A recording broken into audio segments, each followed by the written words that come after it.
رب اشرح لی صدری ویسر لی امری واحلل عقدۃ من لسانی یفقہوا قولی آمین یا رب العالمین۔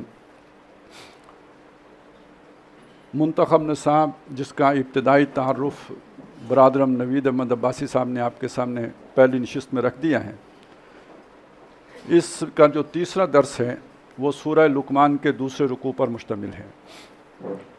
جو آیات اس وقت میں نے آپ کے سامنے تلاوت کی ہیں،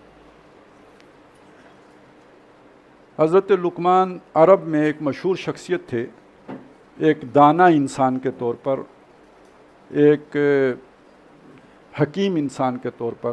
یہ حکیم جو ہے وہ ہمارے ہاں جس طرح کے حکیم ہوتے ہیں اس طرح کا نہیں، جیسے حکیم الامت ہوتا ہے کہ جو قوم کے مسائل پر اور حقائق پر غور و فکر کر کے کچھ بنیادی سوالات کا جواب تلاش کرتا ہے۔ یہ اس معنی میں ایک دانا انسان سمجھے جاتے تھے۔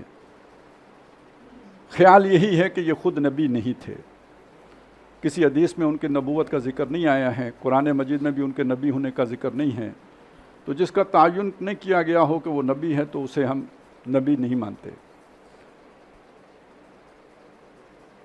ایک خیال یہ بھی ہے کہ یہ خود کسی نبی کے امتی بھی نہیں تھے، بلکہ یہ کہ جو بنیادی سوالات انسان کے ذہن میں آتے ہیں، ظاہر ہے اگر وحی کا علم انسان کے پاس نہ پہنچا ہو تو یہ سوال تو پیدا ہوتا ہے نا، میں کون ہوں، میرا آغاز کیا ہے، میرا انجام کیا ہے، مرنے کے بعد کیا ہوتا ہے، لوگ مر کے کدھر جاتے ہیں، ختم ہو جاتے ہیں، یہ جو کائنات ہے وسیع و عریض پھیلی ہوئی کائنات، اس کا کوئی خالق ہے، خود بنی ہے، یہ بنیادی سوالات ہیں جو انسان کے ذہن میں پیدا ہوتے ہیں، اور انہی سوالات کا جواب انسان تلاش کرتا ہے تو کوئی کسی غلط نتیجے پہ پہنچتا ہے۔ جب غلط نتیجے پہ پہنچتا ہے تو اس کا ہم یہ کہیں گے کہ اس کی سوچ کسی غلط جو ہے نا جگہ تک پہنچی۔ جو ٹھیک نشانے پہ پہنچ جائے جس کی سوچ، وہ حکیم انسان ہے۔ محکم بات، پکی بات، تو پکی ٹھکا ایک سوال، اس کی جو بھی پرابلم ہے اس کا صحیح تشخیص اور اس کا صحیح علاج۔ اصل میں یہ نبض والا حکیم بھی اس معنی میں حکیم ہوتا ہے کہ اس نے نبض دیکھی اور اس نے معلوم کر لیا کہ بیماری کیا ہے، یہ ایک مرحلہ ہے۔ دوسرا مرحلہ یہ ہے کہ اس بیماری کا علاج کیا ہے۔ تو بسا اوقات لوگ جو ہے نا غلط سوالات پر ساری زندگی غور کرتے رہتے ہیں۔ تو پہلے تو صحیح سوالات کا تعین کرنا کہ بنیادی سوالات ہیں کیا، اور پھر ان کا صحیح جواب معلوم کر لینا۔ تو اس کی اہمیت اس سے آپ کو سمجھ میں آئے گی کہ جن لوگوں نے سورج کی پوجا کی تو ان کے پیچھے بھی جذبہ کوئی غلط نہیں تھا، وہی شکر گزاری کا جذبہ تھا۔ جن لوگوں نے ستاروں کی پوجا کی تو اس کے پیچھے بھی شکر گزاری کا جذبہ تھا، جذبہ نیک ہی تھا، لیکن یہ کہ عقل کی وہاں تک رسائی نہیں ہو سکی کہ جہاں تک ہونی چاہیے تھی، حکمت یا دانائی نہیں تھی، لہٰذا کم تر چیز پر راضی ہو گئے۔ ما قدر اللہ حق کا قدری، اللہ کو نہیں پہچان سکے جیسے کہ اس کو پہچاننے کا حق تھا، اس لیے وہ کسی نہ کسی شرک میں ملوث ہو گئے۔ تو حضرت لقمان کو اس معنی میں حکیم مانا گیا کہ وہ صحیح جگہ تک پہنچ گئے۔ اب جس صحیح جگہ تک وہ پہنچے اس کا حاصل کیا ہے، میں ذرا اس حکمت کو ذرا بس اسی حد تک محدود رکھ کے اگلی بات آپ کے سامنے رہا ہوں کہ حکمت کیا ہو، اس کا نتیجہ کیا نکلا۔ اس کا پہلا نتیجہ یہ نکلا کہ انشکر للہ، کہ کر شکر اللہ کا۔ شکر بھی ایک مادہ ہے، یہ بھی جیسے انسان کے اندر اللہ تعالیٰ نے اور جذبات رکھے ہیں، محبت کا جذبہ رکھا ہے، ہمدردی کا جذبہ رکھا ہے، اسی طرح شکر کا جذبہ بھی رکھا ہے۔ اور شکر کا جذبہ اپنے محسن کے لیے، جس کا انسان عقل مانتی ہے کہ یہ میرا محسن ہے، تو وہ شکر کا جذبہ اس کے لیے ظاہر ہوتا ہے۔ تو جس نے مانا کہ ہمارا محسن سورج ہے، اس کا جذبہ شکر کا سورج کے لیے ظاہر ہوگا۔ ماں باپ کو جس نے مانا وہ ماں باپ کے لیے ظاہر ہوگا۔ تو جس نے اللہ کو مانا کہ یہ ہے جو اصل ہستی، تو اس کا سارا شکر کا جذبہ اللہ کے لیے ظاہر ہوگا۔ اب آگے ایک فرق بھی ہے، فرق یہ ہے کہ آپ کا جذبہ جو ہے نا محسن، آپ نے مخلوق میں سے کسی کو مانا، انسانوں میں سے کسی کو مان لیا، تو اب جو شکر کا اظہار دو طرح سے ہوگا۔ ایک اظہار تو یہ کہ آپ اس کے احسان کے بدلے میں کوئی احسان کرنے کی کوشش کریں گے۔ ماں باپ نے پالا تو جب بوڑھے ہو گئے تو ان کی خدمت کرو، ان کے کام آؤ، ان کی خواہشات پوری کرو، اساتذہ کا احترام کرو۔ یہ جو ہے نا یہ حل جزاء الاحسان الا الاحسان، یہ بھی شکر کے تحت ہوتا ہے، شکر ہی کے جذبے کا ایک اظہار ہے یہ۔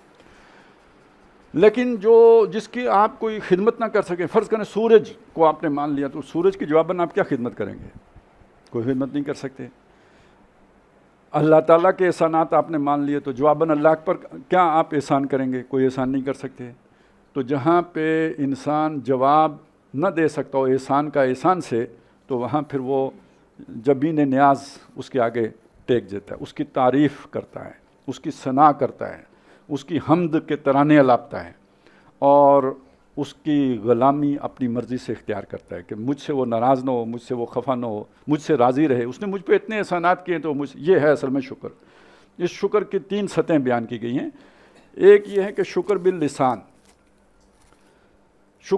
بلکہ پہلا درجہ شکر بالقلب، دل میں احسان کو تسلیم کرنا، ماننا، اس کی قدر اپنے دل میں پہچاننا۔ یعنی اس کا مطلب یہ ہوگا کہ دل اس کے لیے ایک جو ہے نا وہ شکر گزاری کے جذبات دل کے اندر پیدا ہوں گے۔ دوسرا درجہ ہے کہ اسے زبان سے اس کا اقرار بھی کرنا، اس میں یہ ساری چیزیں آ جائیں گی، تعریف، توصیف، اظہار تشکر، یہ سارا شکر باللسان میں آ جائے گا۔ تیسرا درجہ ہے جسے امام راغب اصفہانی رحمۃ اللہ علیہ نے بیان کیا، وہ ہے شکر بالجوارح، یعنی اپنے اعضاء و جوارح سے، اپنے پوری جسے کہتے ہیں نا شخصیت سے اس کی غلامی اختیار کر لینا، اس کے مطیع ہو جانا، اس کے فرما بردار بن جانا، جسے قرآن مجید کہتا ہے فَاعْبُدُوا اللَّهَ مُخْلِصِينَ لَهُ الدِّينَ، پس اللہ کی بندگی کرو، اس کا کہا مانو، اس کے حکم بردار ہو جاؤ، فرما بردار ہو جاؤ، اپنی اطاعت کو اس کے لیے خالص رکھتے ہوئے۔ ملاوٹ نہیں ہوگی۔ اصل میں خلوص آپ نے سنا ہے نا کہ خلوص کے بغیر کوئی جو ہے نا عبادت قبول نہیں ہوتی۔ تو ایک تو خلوص وہ دل کا ہے کہ محبت خالصتاً اللہ سے ہو جائے، وہ عمل خالصتاً اللہ، کسی ریا بیچ میں شامل نہ ہو، اور ایک خلوص یہ ہے کہ وہ اللہ کی اطاعت میں کسی بھی معاملے میں کسی دوسرے کی اطاعت کو شامل نہ کیا جائے۔ یعنی یہ کہ مسجد میں تو اللہ کی اطاعت کر لی، بازار میں شیطان کی اطاعت کی، تو یہ اب اطاعت مخلصانہ نہیں رہی، اطاعت ملاوٹ والی ہو گئی۔ زندگی کے ایک شعبے میں اللہ کی مانی جا رہی ہے تو دوسرے شعبے میں شیطان کی مانی جا رہی ہے، تو اللہ تعالیٰ کی ڈیمانڈ خالص اطاعت کی ہے۔ تو شکر کا تیسرا درجہ یہ ہے کہ اللہ کی محبت میں سرشار ہو کر اپنی پوری زندگی اللہ کی فرما برداری میں بسر کی جائے، یہ بھی شکر ہی کا مظہر ہے۔ یعنی اس اعتبار سے یہ بات دیکھیے، شکر نتیجہ کس کا ہے؟ معرفت، اللہ کی جتنی پہچان ہوگی اتنا شکر ہوگا، اور شکر کا اگلا نتیجہ کیا ہے؟ عبادت۔ تو اب دیکھیے جب سورہ فاتحہ شروع کرتے ہیں تو الحمدللہ رب العالمین، یہ عارفانہ کلام ہو گیا نا، آپ نے پہچان لیا کہ شکر سورج کا نہیں ہے، شکر چاند کا نہیں ہے، شکر کسی اور کا نہیں ہے، شکر اس اللہ کا ہے جو سارے جہان کا پالنہار ہے۔ الرحمن، نہایت مہربان ہے، اس کی مہربانیاں، اس کی عنایات، اس کی شفقتیں بے پایاں ہیں۔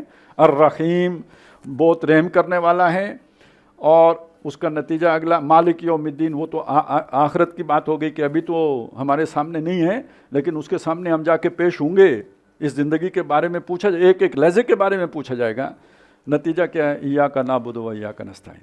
تو یہ حمد والی بات کے اندر وہ شکر دونوں طرح کا آ گیا، اور نتیجہ عبادت کی صورت میں سامنے آ گیا، ایاک نعبد، تیری ہی عبادت کرتے ہیں، تیری اطاعت کرتے ہیں، تیری ہی فرما برداری کرتے ہیں، اور اگلی بات یہ ہے کہ تجھ ہی سے مدد مانگتے ہیں۔ جب نہیں مانگنے جوگے تھے تب بھی تو ہی نہیں دیا سب کچھ، ہمیں تو پتہ بھی نہیں تھا جب انسان کو کہ آکسیجن میری ضرورت ہے، اللہ نے پہلے سے بنا دی، نہیں معلوم تھا کہ منرلز ہمیں چاہیے تو اللہ نے زمین میں وافر رکھ دیے، تمام خوراکیں زمین کے اندر رکھ دی، ہمارے مانگے بغیر رکھ دی۔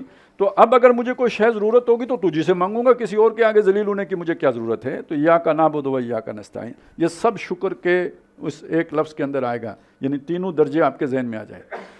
تو حضرت لقمان سب سے پہلے اس حکمت کا لازمی نتیجہ کیا ہوا جی؟ شکر۔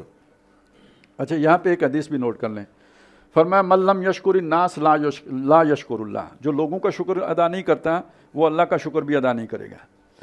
اب میں نے شروع میں ایک بات آپ کے سامنے رکھی تھی، شکر ایک جذبہ ہے، جذبہ اندھا بہرا ہوتا ہے، وہ تو بس اپنا اظہار چاہتا ہے۔ یہ شکر کا جذبہ کس کے لیے ظاہر ہوگا؟ یہ فیصلہ عقل کرے گی۔ عقل ابھی کامل نہیں ہوئی ہے، پختگی کو نہیں پہنچی، بلوغ کو نہیں پہنچی، تو سب سے پہلے اسے کون نظر آئے گا محسن کے طور پر عقل کو؟ والدین۔ تو ایک چھوٹا سا بچہ ہوتا ہے نا، اس کی آنکھوں میں بھی اظہار تشکر اپنی ماں کے لیے موجود آپ آپ کو ملے گا. وہ ماں کو اور طرح سے اس کی باڈی لینگویج ہوتی ہے, کسی غیر کو دیکھے گا تو اور طرح سے ہو جائے گی. تھوڑا سا سیانہ ہوتا ہے تو وہ شکر اور بھی بڑھ جاتا ہے, پھر اسے سمجھ بھی آنے لگتی ہے. اچھا پھر اب صرف ماں باپ ہی نہیں رہتے, اب اسے چچا کی اہمیت کا بھی احساس ہوتا ہے, ماموں کی اہمیت کا بھی احساس ہوتا ہے. وہ دائرہ بڑھتا جاتا ہے, یہاں تک کہ برادری, قوم, پھر اساتذہ, ملک, یہ دائرہ جوں جوں عقل بڑھتی جائے گی دائرہ بڑھتا جائے گا. اور پھر ایک وقت آئے گا فلما بلغ اشدہ وبلغ 40 سنہ قال رب اعوذنی ان اشکر نعمتک التی انعمت علی وعلی والدی وان اعمل صالحا ترضاہ واصلح لی فی ذریتی. اب جب 40 سال کا ہوا نا تو عقل پوری طرح میچورٹی کو پہنچی, بلوغ کو پہنچی. اصل میں ہمارا مسئلہ یہ ہے کہ ہمیں تو پہلے ہی مل گیا نا مفت, ٹھیک ہے نا, بسم اللہ شریف ہی ہماری اسی سے ہوتی ہے, لہذا ہمیں اس چیز کا ان مراحل کا نہیں پتہ لگتا. لیکن اس آدمی کا سوچئے کہ جس کو یہ نہیں ملا, جسے نہیں پتا, تو وہ پھر گریجولی جائے گا. اور فلما بلغ اشدہ وبلغ 40 سنہ, 40 سال کا ہو کے اب وہ اللہ کو اس نے پہچانا, اس سے توفیق مانگی کہ میں تیرے نعمتوں کی قدر کر سکوں. تو یہ یعنی تعلق جڑا شکر کا کس کے ساتھ؟ عقل کے ساتھ. اب فرض کریں ایک آدمی ماں باپ کے احسان کو نہیں پہچان پا رہا, تو اس کا مطلب یہ ہے کہ اس کی تو بالکل ہی عقل ہی نہیں ہے نا, گولا ہے, جیسے روڑا ہے. جیسے روڑے کی عقل نہیں ہوتی تو اس کی بھی عقل نہیں ہے, تو اسے تو پتہ ہی نہیں ہے کون محسن ہوتا ہے اور کیا بلا ہوتی ہے. یہ کیسے کسی کا اللہ تک پہنچے گا؟ نہیں پہنچے گا. یا جسے محسن کا تو پتہ لگ گیا, عقل ہے, سیانہ ہے, بڑا چالاک ہے, سمجھ گیا, لیکن اس کے اندر کسی کے لیے شکر کا جذبہ نہیں پیدا ہو رہا, اس کا مطلب اس کی فطرت خراب ہو گئی ہے. جیسے ہوتا ہے نا آپ کی کوئی فائل کرپٹ ہو جاتی ہے, جیسے آپ کہتے ہیں جی یہ تو ڈیوائس ہی جو ہے نا کرپٹ ہو گئی ہے, تو اسی طرح کوئی شکر کی ڈیوائس بھی تو اندر رکھی ہوئی ہے نا اللہ نے, وہ کرپٹ ہو گئی. اب شکر کا جذبہ نہیں ظاہر ہوگا, تو ظاہر ہے نہ وہ والدین کے لیے ظاہر ہوا, نہ وہ اساتذہ کے لیے ظاہر ہوا, نہ وہ اور رشتہ داروں کے لیے ظاہر ہوا, تو اللہ کے لیے کدھر سے ظاہر ہو جائے گا؟ تو یہ مسئلہ آپ کو سمجھ آ گیا کہ حکمت کا تعلق شکر سے کیوں جوڑا گیا. تو لقمان کو حکمت دی گئی, یعنی وہ اچھا حکمت ملتی کیسے ہے؟ حکمت ملتی ہے یعنی جیسے ہم کہتے ہیں نا, یہ جو دنیا کی محبت ہے, دنیا کی چاہت ہے, حب ہے, یہ نکلتی ہے تو حکمت ملتی ہے. جس کے اندر لالچ ہوگا, ہرس ہوگی, طمع ہوگا, حسد ہوگا, تکبر ہوگا, وہ اسے حکمت نہیں مل سکتی. وہ اس جگہ تک نہیں پہنچ سکتی, اس کی عقل اس سے پہلے ہی مطلب ٹونڈ منڈ ہو جائے گی. ہوتا ہے نا ایک اڑنے نہ پائے تھے کہ گرفتار ہم ہوئے, جیسے پیر جل جائیں تو کیسے اڑیں گے؟ نہیں اڑ سکتے. تو اسی طرح اس آدمی کا تخیل وہاں تک پرواز کر ہی نہیں سکتا جو دنیاوی محبتوں کے گرداب میں پھنسا ہوا ہے. جو دنیا کی حقیقت کو پہچانے گا وہ اس سے آگے اٹھے گا اور وہاں تک پہنچے گا. جو اس کی بے بذاتی, بے ثباتی کا پہلے قائل بنے گا تو پھر وہاں تک اس کی پہنچ ہوگی, رسائی ہوگی, نہیں تو نہیں ہو سکتی. جگر خوں ہو تو چشم دل میں ہوتی ہے نظر پیدا. تو یہ حکمت جو ہے نا وہ اپنا سب کچھ لٹا کے ملتی ہے, اللہ کی راہ میں کھپانے سے ملتی ہے, اس کے بغیر نہیں ملتی ہے. نہیں, جب ان چیزوں سے انسان بیزار ہو گیا, مطلب یا یہ کہہ لیجئے کہ اسے ایک جسے کہتے ہیں اختیاری فقر اسے حاصل ہو گیا, تو اس کے بعد پھر یہ عقل کے مراحل ہیں کہ جو اسے طے ہوتے ہیں. اب یہ بھی معلوم ہو گیا جی کہ حکمت کہتے کسے ہیں, ملتی کیسے ہے, اور اس کا نتیجہ کیا ہے. اس سے اگلی بات یہ ہے کہ یہ اب سارا جو اللہ تعالیٰ نے حضرت لقمان کا یہ سارا ذکر کیا تھا, کیوں کیا تھا؟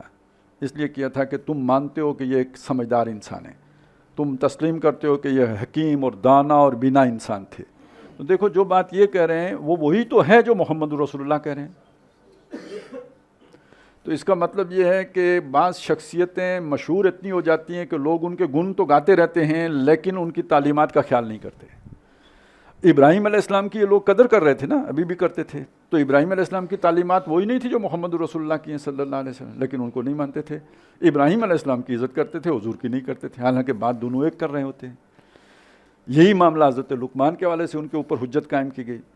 اب انہوں نے اپنے بیٹے کو وصیتیں کی, تو پہلی وصیت شکر کا پہلا تقاضا کیا ہے جی؟ شکر تک تو بات آ گئی, تو پہلا تقاضا بتایا کہ لا تشرک باللہ, اللہ کے ساتھ کسی کو شریک نہیں کرنا.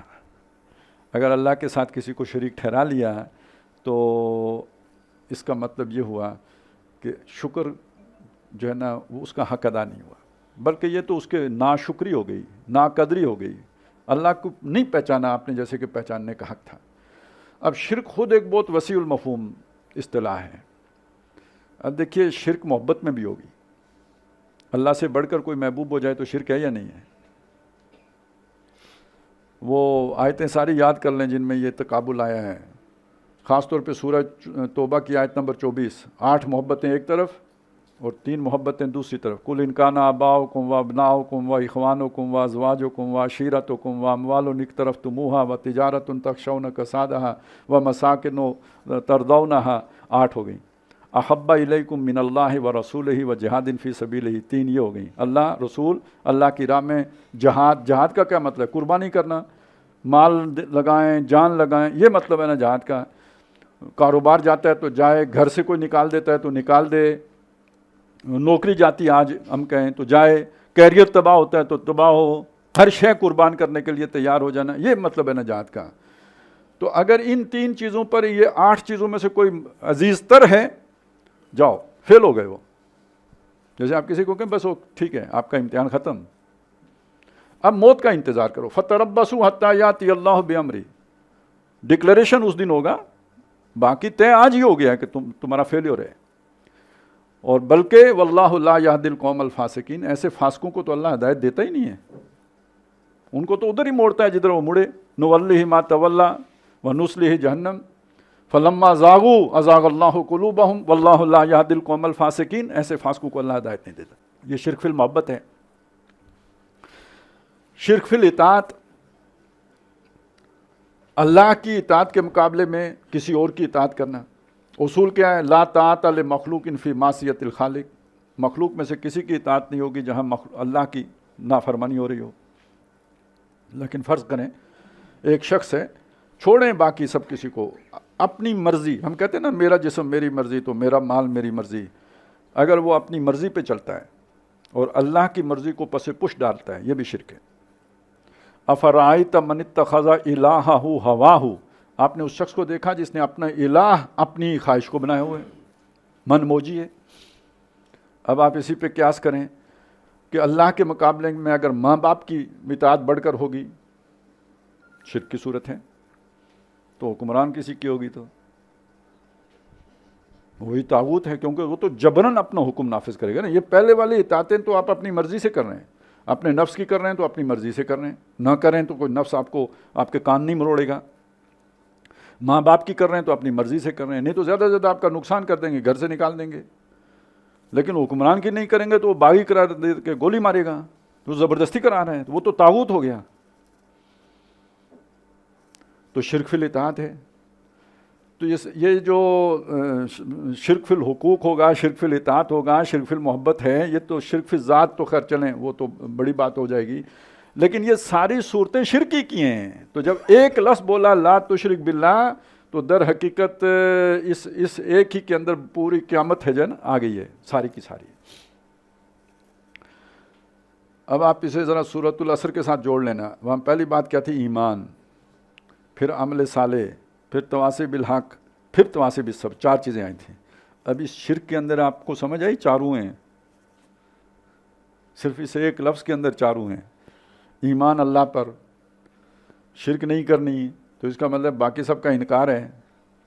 اس انکار کے نتیجے میں جو تعلقات منقطع ہوں گے، جو تکلیفیں آئیں گی، وہ ساری کی ساری عمل صالح ہیں۔ جو دیکھتے انگاروں پہ لٹا ہے عمل صالح ہے، جو گھر سے نکالا گیا عمل صالح ہے، یہی تواصی بالصبر بھی ہے، اور یہ آپ کا عمل خود تواصی بالحق بھی ہے، اس سے اوروں کو بھی حوصلہ مل رہا ہے، یہ تبلیغ بھی ہے، یہ دعوت بھی ہے۔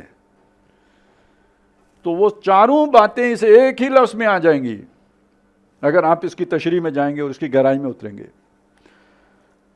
اس کے بعد ماں باپ کے حق کا، بڑا حق اللہ کا، اس کے بعد دوسرا حق ماں باپ کا، ترتیب میں یہ۔ لیکن حضرت لقمان خود والد ہیں، انہوں نے اپنا حق خود نہیں گنوایا، وہ آگے چلے گئے۔ تو اللہ تعالیٰ نے مناسب نہیں سمجھا کہ جس کا حق بنتا ہے وہ بیان نہ کیا جائے، لہذا فرمایا وَوَصَّيْنَا، ہم نے وصیت کی۔ پہلی بات وصیت کون کر رہا ہے؟ بیٹے کو، باپ۔ یہ دوسری وصیت ہم کر رہے ہیں، اور یہ وصیت کیسے کی؟ گویا وہی انسان کی فطرت میں رکھ دیا، ماں باپ کی جو ہے نا شکر گزاری کا جذبہ، وہ ہندو ہو، وہ مسلمان ہو، وہ پارسی ہو، وہ کوئی عیسائی ہو، یہ جذبہ ہر انسان کے، سلیم الفطرت انسان جس کی فطرت مسخ نہ ہو گئی ہو، وہ جو میں نے کہا تھا نا کہ آپ جو بھی سافٹ ویئر ہے وہ کرپٹ نہ ہو گیا ہو، تو اگر وہ اپنی اصل حالت پہ برقرار ہو تو یہ اس کا نیچرل فنکشن ہے کہ وہ ماں باپ کا شکر گزار بنے گا۔ اب یہاں مسئلہ کیا تھا؟ مسئلہ یہ تھا کہ جب آپ اللہ کے ساتھ کسی کو شریک نہیں ٹھہراتے تو جس ماحول میں آپ رہ رہے ہیں مکے والا، اس میں تو سارا ماحول ہی اللہ کے ساتھ شریک کرنے والا ہے، تو ماں باپ ناراض ہوتے ہیں۔ جب آپ شرک سے ہٹ کے توحید پہ آتے ہیں تو ماں باپ ناراض ہوتے ہیں۔ ظاہر ہے جس نے اللہ کا حق پہچانا وہ اس سے پہلے ماں باپ کا حق بھی تو پہچانتا ہے، ان کا بھی شکر گزار ہے، تو اس کے دل میں ایک سوال اٹھتا ہے کہ میرے ماں باپ مجھ سے ناراض ہیں، اس کا ضمیر اسے کاٹتا ہے، اسے تکلیف ہوتی ہے کہ میں ماں باپ کو راضی نہیں رکھ پا رہا، تو ایک اشکال ہے، اس کے ذہن میں ایک پریشانی ہے، اس کو رفع کیا۔ یہ جو ماں باپ کی محبت اور ماں باپ کی احسان گزاری ہے، یہ جذبہ ہم نے رکھا ہے، لیکن وَإِن جَاهَدَاكَ عَلَىٰ أَن تُشْرِكَ بِي مَا لَيْسَ لَكَ بِهِ عِلْمٌ، اگر یہ ماں باپ تمہارے ساتھ محنت کریں، کوشش کریں، جہاد کریں کہ تم میرے ساتھ شریک ٹھہراؤ کسی ایسے کو کہ جس کے لیے تمہارے پاس کوئی علم نہیں ہے، کوئی دلیل نہیں ہے، فَلَا تُطِعْهُمَا، تو میں تم سے کہتا ہوں کہ ان کی اطاعت نہیں کرنا، لیکن وَصَاحِبْهُمَا فِي الدُّنْيَا مَعْرُوفًا، ان کے ساتھ دنیا میں مصاحبت اختیار کرنا، یعنی رہن سہن رکھنا بھلے طور پر، ان کی خدمت پھر بھی کرتے رہنا، لیکن اس خاص معاملے میں ان کی اطاعت نہیں کرنی ہے۔ الیہ مرجعکم، تم سب کے سب لوٹ کے میری طرف آؤ گے، فتبع، بلکہ اس پیروی تم نے اس کی کرنی ہے، من اناب الی، جو میری طرف رجوع ہو گیا ہو۔ اب ماں باپ کی پیروی نہیں کرنی بلکہ میرے طرف رجوع کیے ہوئے کی پیروی کرنی ہے۔ الیہ مرجعکم، تم سب کا لوٹ کے آنا ہے میری طرف، فانبئکم بما کنتم تعملون، تو میں تمہیں بتاؤں گا جو تم کیا کرتے تھے، یعنی کس کو؟ اولاد کو بھی، ماں باپ کو بھی، جس کی پیروی کی گئی اس کو بھی، سب میرے پاس آؤ گے تو میں بتاؤں گا کہ تم نے کیا کیا، ہر ایک کا حساب پورا اس کو بتا دیا جائے گا۔ تو یہ دو وصیتیں ہو گئیں، ایک لقمان کی اور دوسری اللہ تبارک و تعالیٰ کی، دونوں شکر سے متعلق ہیں، ایک اللہ کا شکر، دوسرا ماں باپ کے شکر کا۔ اب آئی تیسری بات، یہ بھی حضرت لقمان کہہ رہے ہیں، اور یہ ہے اس میں آخرت کا تصور دیا گیا ہے۔ فرمایا یا بنیا، میرے بچے، نیکی ہو یا برائی ہو، وہ کسی چٹان کے اندر ہو، آسمان کی وسعتوں میں ہو، زمین کے اندر چھپ کے کی گئی ہو، یاتی بہ اللہ، ایک دن اللہ اسے ضرور لے آئے گا۔ یہ اب آخرت کا ایمان آ گیا۔ اب اس اعتبار سے شرک کا جو بیان ہے وہ ایمان باللہ کے ساتھ جوڑیں، یہ والا آپ جوڑیں گے ایمان بالآخرہ کے ساتھ۔ ایمان بالرسالت کا یہاں ذکر نہیں ملے گا، اس لیے نہیں ملے گا کہ وہ خود نبی ہے نہیں، یا کسی نبی کو وہ جانتے نہیں ہیں، اس لیے انہوں نے اس کا ذکر ہی نہیں کیا۔ اپنی عقل سے جہاں تک پہنچ سکتے تھے وہ یہ دو باتیں تھیں، ایک آخرت کا اجمالی تصور، اور دوسرا یہ کہ اللہ کا حق پہچاننا کہ اس کے ساتھ کسی کو شریک نہ ٹھہرایا جائے۔ ان اللہ لطیف خبیر، بے شک اللہ تعالیٰ بہت باریک بین اور باخبر ہے۔ اب اس کے بعد فرمایا کہ اے میرے بچے، اقیم الصلاۃ، نماز قائم رکھ۔ اب سوال پھر پیدا ہو جائے گا، نماز یہ تو یقینی بات ہے، یہ والی تو نہیں ہے جو ہم پڑھتے ہیں، یہ تو حضرت موسیٰ کی شریعت میں بھی نہیں تھی، وہ اس کا طریقہ اور ہے۔ تو نماز کا یہاں پہ مطلب کیا ہے؟ جب کہ وہ انہیں تو کسی نے نماز سکھائی نہیں، تو کس کو یہاں نماز کہا گیا ہے؟ اللہ کو یاد کرنے کا جو بھی طریقہ ہو وہ نماز ہے۔ یہ ایک خاص طریقہ ہے جو ہم مسلمانوں کی نماز ہے، جو محمد رسول اللہ صلی اللہ علیہ وسلم نے ہمیں سکھائی ہے، یہ خاص طریقہ ہے۔ لیکن اللہ کو یاد کرنے کا جو بھی طریقہ ہے اس پہ لفظ نماز کا یا صلاۃ کا اطلاق ہو جائے گا۔ تو جب حضرت لقمان صلاۃ کی وصیت کر رہے ہیں بیٹے کو، تو وہ مراقبہ ہو، کوئی جو ہے نا کوئی دھیان کرنا ہو اللہ کی طرف، کوئی بھی انہوں نے وظیفہ کرنے کا جو طریقہ رکھا ہوا ہے وہ صلاۃ ہی ہے۔ آپ اس کا ترجمہ یہ بھی کر سکتے ہیں کہ اللہ کو یاد رکھ، کہیں وہ تمہارے غافل نہ ہو جانا اللہ سے۔ لا تلہکم اموالکم ولا اولادکم عن ذکر اللہ، اللہ کی یاد سے تمہارے مال اور اولاد تمہیں کہیں غافل نہ کر دے۔ اور رجال لا تلہیہم تجارت ولا بیع عن ذکر اللہ واقام الصلاۃ، اور نماز قائم کرنے سے اور اللہ کی یاد سے۔ تو یہ نماز قائم کرنا، اللہ کی یاد، اقیم الصلاۃ لذکری، ایک ہی بات ہو گئی۔ تو ذکر کا جو بھی طریقہ ان کا تھا وہ نماز ہے۔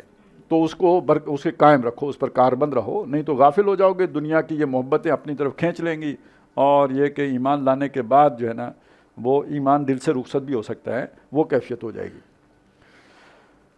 اس کے بعد ایک اصطلاح ہے قرآن مجید میں بہت استعمال ہوئی ہے، یہاں حضرت لقمان بھی اسے استعمال کر رہے ہیں، وامر بالمعروف ونہا عن المنکر، امر بالمعروف اور نہی عن المنکر۔ امر کہتے ہیں جی مشورہ، حکم، یہ اس کے معنی میں شامل، کسی کو مشورہ دینا، ترغیب دینا، راغب کرنا، یہ امر ہی ہوگا، یا حکم دینا، ڈنڈے کے زور پر کوئی کام کرانا، یہ بھی امر ہے۔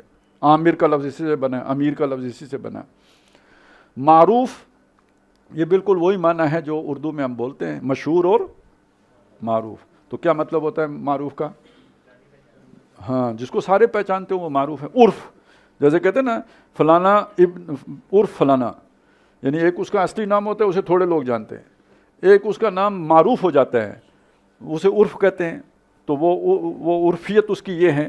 تو اسی طرح معروف کا لفظ جانی پہچانی ہے، لیکن ہم نے ترجمہ اس کا کیا ہوا ہے نیکی۔ کیوں بلا؟ لفظی ترجمہ کیا بنا؟ جانی پہچانی چیز۔ ترجمہ کیا کیا ہم نے؟ نیکی، نیکی کا حکم کر۔ کیوں؟ وہ جو انسان کی فطرت ہے جس میں شکر کا جذبہ ہے، جس میں محبت کا جذبہ ہے، اس فطرت کے اندر نیکی کی پہچان ہے، وہ پہچانتی ہی صرف نیکی کو ہے۔ جیسے اللہ تعالیٰ نے کسی کو ایک ایسی ناک دی ہو کہ جو صرف خوشبو سونگے، بدبو آئی نہ، سمجھ آئی؟ ایسی ناک ہے یا نہیں ہے اسے چھوڑیں، لیکن فرض کریں کسی کی ایسی ناک ہو کہ بھئی اسے صرف خوشبو آتی ہو، بدبو آتی نہ ہو، تو وہ اس کے لیے جو ہے نا معروف ہے، وہ خوشبو ہے۔ تو اس طرح وہ جو انسان کی فطرت ہے، وہ جس شے کو پہچانتی ہے، جسے سمجھتی ہے یہ میری چیز ہے، وہ صرف نیکی ہے۔ اور ونہا روکنا، منع کرنا، عن المنکر، منکر یہ مفعول ہے جس سے انکار کیا گیا ہو، یعنی کیا انکار کیا؟ جسے پہچاننے سے انکار کر دیا گیا ہو، جس کو آپ پہچانتے نہ ہو، یعنی جو برائی ہے، اس لیے اس کا ترجمہ برائی کرتے ہیں کہ برائی کو انسانی فطرت نہیں پہچانتی، وہ نہیں جانتی یہ کیا چیز ہے۔ تو حضرت لقمان بیٹے کو یہ کہہ رہے ہیں کہ جو جانی پہچانی چیز ہے اس کو پھیلاؤ، عام کرو اور ترغیب دو لوگوں کو، یعنی اور جو فطرت کے لیے اجنبی چیز ہے، یعنی گناہ کے جو کام ہیں، ان سے لوگوں کو روکو۔ اس میں ایک مطلب تو یہ ہو گیا کہ لوگوں کی فطرت پہچاننے سے وہ بگڑ گئی ہے، اس کی صلاحیت خراب ہو گئی ہے، تو پھر انہیں روکنا پڑے گا، خارجی طور پر منع کرنا پڑے گا، انہیں اس چیز سے سمجھانا پڑے گا کہ یہ کام غلط ہے اور یہ چھوڑ دو۔ سورۃ العصر میں اس چیز کو کیا کہا گیا، جسے یہاں امر بالمعروف اور نہی عن المنکر کہا گیا، اس کے لیے سورۃ العصر میں کیا اصطلاح ہے؟ تواصی بالحق۔ سمجھ گئے نا؟ یہ قرآن مجید کو اس طرح سمجھنے کی کوشش کیا کیجیے کہ ایک ہی مضمون کو قرآن مجید کئی اصطلاحات کے ذریعے سے واضح کرتا ہے۔ اب یہاں پہ نوٹ کر دیجئے، دعوت کا بھی یہی مطلب ہے، تبلیغ کا بھی یہی مطلب لفظی مطلب مختلف ہیں، مفہوم یہی بنے گا۔ دعوت کا مطلب کیا جی؟ پکارنا، بلانا، اور تبلیغ کا مطلب کیا ہے؟ پہنچانا۔ اب ذرا آسان سمجھ لیتے نا، مشکل لگے اگر تو بھئی چاول ہیں، چاول کھانے ہیں، تو گھر میں پکا کے لوگوں کو دعوت دیتے ہیں آ کے کھاؤ، ٹھیک ہے، لوگ کھا کے چلے گئے پھر بھی بچ گئے تو کیا کرتے ہیں؟ تھالی میں ڈال کے اوس پڑوس میں جا کے پہنچاتے ہیں چاول ہی۔ پہنچانا، بلانا، دو باتیں ہو گئی ان کے ساتھ، آ کے کھانا، بھیج کے کھلانا۔ تو اسی طرح نیکی اور برائی، اس کی دعوت دینا یعنی جا کے پہنچانا، اور نہیں بلانا، اپنی طرف آ کے سمجھانا، اور تبلیغ کرنا یعنی جا کے پہنچانا۔ ٹھیک ہو گیا؟ تو اصلاً اگر اس کو کھولیں تو کیا بنے گا؟ امر بالمعروف نہی عن المنکر بنے گا، اور مزید کھولیں تو کیا بنے گا؟ تواصی بالحق بنے گا۔ ٹھیک ہو گیا؟ تو دعوت، اچھا، انذار، تبشیر، یہ سارے اصطلاحات مختلف ہیں، مفہوم ایک ہی ہے۔ وہ شہادت علی الناس والا بھی آپ کہیں بعد میں کہیں پڑھیں گے، وہ بھی بیچ میں آ جائے گا، اس کا مطلب بھی یہی ہے۔ تو امر بالمعروف نہی عن المنکر، یہ بھی گویا بنیادی فرائض میں سے ہے، انسانی فطرت۔ اچھا یہ مجھے بنیادی فرائض سے ایک بات اس دفعہ جو ہے نا میں نے بات سمجھائی ہے تو آپ کے سامنے بھی رکھ دیتا ہوں. اگر آپ کسی فقہ کی کتاب کو کھولیں گے نا ان میں سے کوئی بات بھی نہیں لکھی ہوئی ہوگی. وہاں مطلب طہارت سے مسئلہ شروع ہوگا, پھر اس کے بعد نماز ہے, اس کی سنتیں کیا ہیں, واجبات کیا ہیں, فرائض کیا ہیں, پھر زکوٰۃ ہے, پھر یہی سلسلہ یوں ہی چلتا رہے گا. وہ چیزیں جو کوئی ناپ تول میں آتی ہیں ان کا ذکر ہوگا. بڑی موٹی موٹی کتابیں فقہ کی مل جائیں گی آپ کو, لیکن یہ چیزیں نہیں آئیں گی. تو میرے ذہن میں ایک بات آئی, میں نے سوچا کہ وہ ایک مثال آئی, وہ آپ کے سامنے بھی رکھ دیتا ہوں کہ فقہ کا علم ایسے ہے جیسے آپ وہ موٹے حدثوں والی اینک نہیں ہوتی جس سے قریب دیکھتے ہیں. ابھی میں کھول کے کتاب پڑھوں تو کون سی اینک لگاؤں گا؟ نزدیک والی. نزدیک والی یہ میں پڑھ رہا ہوں, اچھا اچانک مجھے اوپر دیکھنا پڑ گیا تو کیا کروں گا؟ اسے ہٹاؤں گا, نہیں تو آپ میں سے کوئی شکل مبارک میری آنکھوں میں نہیں آئے گی, حالانکہ آپ موجود ہیں. تو یہی بات سمجھ لیجئے کہ یہ جو فقہ کا علم ہے یہ موٹی اینک کا کام ہے, بہت باریک پیسنے والی چکی ہے. یہ اس پہ غور فکر تدبر بہت گہرا درکار ہے, کوئی شک نہیں ہے اس میں, باریکی کا کام ہے. اینک موٹی ہے, نزدیک دیکھتی ہے, جیسے خوردبین قریب دیکھتی ہے, اور جب خوردبین آپ لگاتے ہیں تو جو ان آنکھوں کو نہیں بھی نظر آ رہا ہوتا وہ بھی نظر آنا شروع ہو جاتا ہے. لیکن جب آپ دور دیکھنا چاہیں تو پھر اسے ہٹانا پڑتا ہے, اس کو آنکھوں پہ چڑھا کے نا. پروفیسر صاحب اگر بھول جائیں کہ اینکیں ہٹانی ہیں تو کہیں گے رات ہے. تو قرآن مجید ان لوگوں کے اوپر پھر اندھاپا بن جاتا ہے کہ جو اس اینک کو ہٹاتے نہیں ہیں. یہ اینک ہٹا کے تو پھر دیکھیں گے تو ایک اور ہی کائنات آپ کے سامنے کھلی پڑی ہوگی, اور وہ بہت آسان ہے, اور وہ یہ ہے جو میں بھی آپ کے سامنے رکھ رہا ہوں. یہ باتیں ہمارے لیے سر سے گزرنے والی اس لیے ہیں کہ ہم نے وہ موٹا چشمہ پہنا ہوا ہے, اور یہ وہ بڑی باتیں ان کا بنیاد سے تعلق ہے, اصول سے تعلق ہے, ان کا توحید سے تعلق ہے. اب دیکھیں نا اطاعت کی میں نے بات کی, شکر کا نتیجہ اطاعت اور عبادت. اب وہ اطاعت کے نیچے آئے گا کہ نماز پڑھنی ہے تو نماز میں رکعتیں کتنی ہوتی ہیں, تو ہر رکعت کے کیا کیا شرائط ہوتی ہیں, تو کپڑے کیسے ہونے چاہیے, تو رخ کدھر ہونا چاہیے, یہ اس کے نیچے آ رہا ہے. اور یہ جاننے کے لیے خوردبین لگانی پڑے گی, کوئی شک نہیں ہے. لیکن یہ کہ جو اس کی جڑ کو پانے کے لیے وہ خوردبین ہٹانی پڑے گی, اس کی روح کو سمجھنے کے لیے خوردبین ہٹانی پڑے گی. تو جو ان مقامات میں ہمارے سامنے چیزیں آ رہی ہیں, سورۃ العصر میں, آیہ بر میں, سورہ لقمان کے اس رکوع میں, یہ دوربینی ہیں, ذرا دور دیکھنے والی ہیں. تو وہ پلیز پہلے وہ والی اینک سائڈ پہ رکھ دیجئے. اللہ کسی کو توفیق دے, عقل کی توفیق, ایک تو ہوتی ہے نا جیب کی توفیق, تو شیشہ ایک ہی شیشے میں دونوں لگا لیتا ہے. آٹومیٹک یوں دیکھتا ہے تو ایک شیشہ کام کرتا ہے, اوپر دیکھتا ہے تو دوسرا شیشہ کام شروع کر دیتا ہے. اللہ کسی کی عقل ایسی بنا دے کہ وہ خود تمیز کر لے کہ یہاں میں نے کون سی شیشہ استعمال کرنا ہے, تو واہ یہ حکمت ہے. اور اگر یہ توفیق نہ ہو تو کم از کم یہ شعور پیدا کر لیں, یار یہ جب میں نے یوں دیکھنا ہے تو یہ اینک کم از کم متھے پہ چڑھا لینی ہے, نہیں تو بچے نظر نہیں آئیں گے. ٹھیک ہو گیا نا؟ اب یہ چیز اپنی جگہ پہ سمجھ کے رکھیں, اسی لیے ساری پرابلم پیش آتی ہے. وہ 2.5 پاروں کی اینک ہے, وہ جو قریب دیکھنے والی اینک ہے نا, وہ صرف 2.5 پاروں کی اینک ہے. باقی قرآن آپ نے پڑھنا ہے تو وہ اینک اتار کے پڑھیں گے تو سمجھ آئے گی, نہیں تو وہ ہوا علیہم اما, وہ ان کے اوپر اندھاپا ہے, تو وہ پھر وہ کیفیت پیدا ہو جائے گی. اچھا جی, اب آگے جی دوسری بات یہ کہ وہ امر بالمعروف اور نہی عن المنکر, وہاں پہ آخری بات آئی تھی صبر, حق کا نتیجہ صبر. تو امر بالمعروف اور نہی عن المنکر کا نتیجہ بھی تکلیف آئے گی, مصائب آئیں گے, لوگ ستائیں گے. اور ستانے کا مطلب کیا ہے؟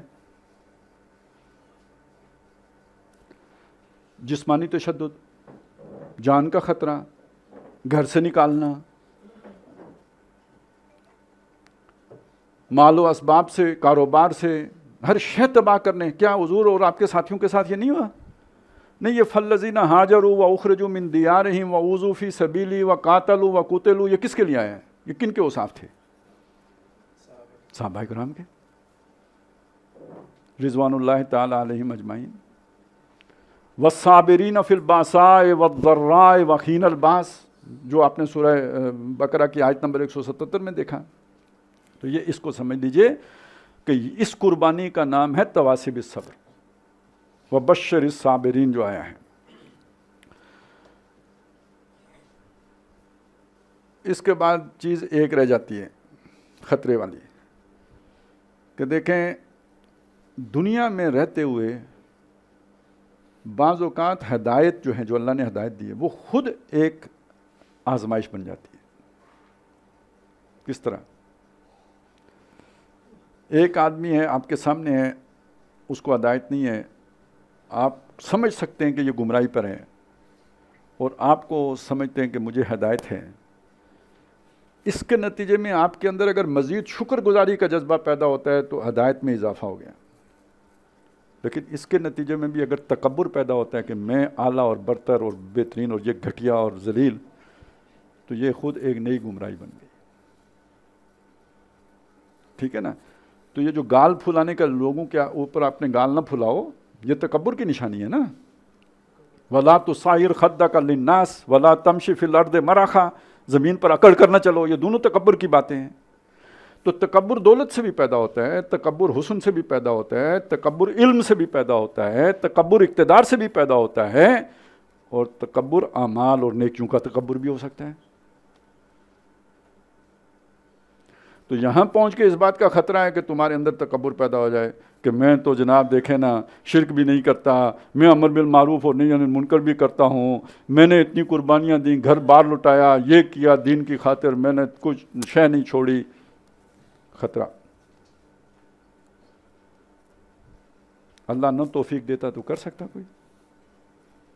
ہاں، تو اس پر مزید شکر گزاری کہ اللہ کی توفیق سے ہوا، یہ اللہ کی یہ احسان ہے، میرے بس میں تو نہیں تھا، میں تو نہیں کر سکتا، میں تو بہت کمزور آدمی ہوں. سچی بات ہے، یہ صرف کہنے کی بات نہیں ہے، حقیقت ہے. یہ جبلی محبتیں ہیں، ان کو چھوڑنا کوئی آسان کام ہے؟ انسان کے بس کی بات نہیں ہے. تانا بخشد خدائے بخشندہ، یہ انسان کے بس کی بات نہیں ہے. تو یہ واقعی اور حقیقی احساس ہونا کہ یہ میرے بس میں نہیں تھا، اللہ نے کرایا تو توفیق دی تو ہوا. اور آخری بات یہ کہ اپنی چال میں میانہ روی رکھو، یعنی اعتدال. وہ دوسری جگہوں پہ کہا کہ ایسا نہ ہو کہ ولا تجل یدک مغلولۃ الی عنقک، یعنی کنجوسی نہ کرو. ولا تبسطھا کل البسط، اور بالکل ہی نہ کھول دو کہ اپنے لیے بھی کچھ نہ بچے. درمیان. والذین اذا انفقوا لم یسرفوا ولم یقتروا وکان بین ذلک قواما. جب خرچ کرتے ہیں، خواہ اللہ کی راہ میں ہی کر رہے ہوں یا اپنے گھریلو اخراجات ہوں، تو نہ اسراف کرتے ہیں نہ کنجوسی کرتے ہیں، بلکہ ان کے درمیان کا رستہ اختیار کرتے ہیں. اعتدال ہر معاملے میں، تمام زندگی کے معاملات میں اعتدال. ایکسٹریم پہ جانے سے بچنا، کیونکہ ایکسٹریم در حقیقت برائی ہوتی ہے، اور نیکی دو برائیوں کے درمیان ہوتی ہے. اعتدال اسی شے کو کہتے ہیں. اس کی دو انتہائیں ہوں گی، دونوں برائیاں ہوں گی، درمیان میں نیکی ہوگی. غصہ بہت بڑا ہوا، یہ بھی برائی ہے. اشتعال، اور بالکل ٹھنڈا ٹھار کہ اوپر سے جو ہے نا وہ کیا ہے، جو مرضی گزر جائے، کٹا گزر جائے، اور یہ جناب بیٹھا ہے یوں ہی تصور جانا کیے ہوئے. تو یعنی یہ بھی کوئی نیکی کا کام نہیں ہے. وہ بابا جی ساری رات جو ہے نا وہ بیٹھے رہے، وہ کٹا ان کی داڑھی چوبتا رہا، کھل گیا نا کٹا، تو وہ آ گیا داڑھی چوبتا رہا. وہ بیٹے کو بلاتے رہے کہ کٹا باندھو، تو انہی کا بیٹا تھا، وہ نہیں اٹھا. تو اس حد تک جو ہے نا بندہ بے فکر ہو گیا اپنے آپ سے. یہ بھی کوئی نیکی تو نہیں ہے. اسی طرح سمجھ لیجئے تکبر برائی ہے، کوئی شک نہیں تکبر برائی ہے. لیکن اگر اس کی دوسری انتہا عاجزی، انکسار، بالکل بندہ تھلے لگ گیا، تو یہ کون سا نیکی ہے؟ یہ بھی برائی ہے. تو یہ اعتدال جو ہے یہ حسن ہے، اور اعتدال یہی میانہ روی ہے. اور اسلام ہے ہی اعتدال کا رستہ.